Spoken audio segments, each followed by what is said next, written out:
സംസ്ഥാനത്തെ എല്ലാ സർക്കാർ ആശുപത്രികളിലും സുരക്ഷ വർദ്ധിപ്പിക്കുമെന്ന സർക്കാർ പ്രഖ്യാപനം അനിശ്ചിതമായി നീളുന്നു. കഴിഞ്ഞ ദിവസം തിരുവനന്തപുരം മെഡിക്കൽ കോളേജിലെ അത്യാഹിത വിഭാഗത്തിൽ പ്രതി തോക്കുമായി പ്രവേശിക്കുന്ന സാഹചര്യമുണ്ടായി.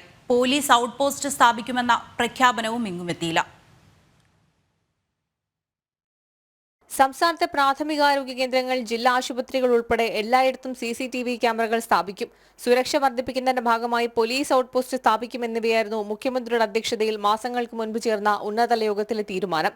എന്നാൽ ഇപ്പോഴും ആരോഗ്യവകുപ്പിന്റെ ആസ്ഥാനം ഉൾപ്പെടെയുള്ള ചില പ്രധാന കേന്ദ്രങ്ങളിലല്ലാതെ മറ്റെവിടെയും CCTV ക്യാമറകൾ സ്ഥാപിച്ചിട്ടില്ല. ആരോഗ്യ പ്രവർത്തകരുടെ സുരക്ഷയ്ക്കായി പോലീസ് ഔട്ട് പോസ്റ്റ് സ്ഥാപിക്കുമെന്ന പ്രഖ്യാപനവും എങ്ങുമെത്തിയില്ല. വലിയ സുരക്ഷാ വീഴ്ചയാണ് കഴിഞ്ഞ ദിവസം തിരുവനന്തപുരം മെഡിക്കൽ കോളേജിൽ ഉണ്ടായത്.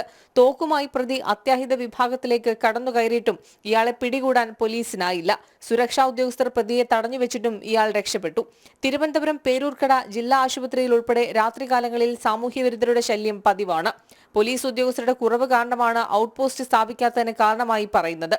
പതിവ് പോലെ സർക്കാർ പ്രഖ്യാപനങ്ങൾ പാഴ്വാക്കാക്കുന്നതിൽ ആരോഗ്യ പ്രവർത്തകർക്കിടയിലും വ്യാപക വിമർശനമാണ് ഉയരുന്നത്. ജനം, തിരുവനന്തപുരം.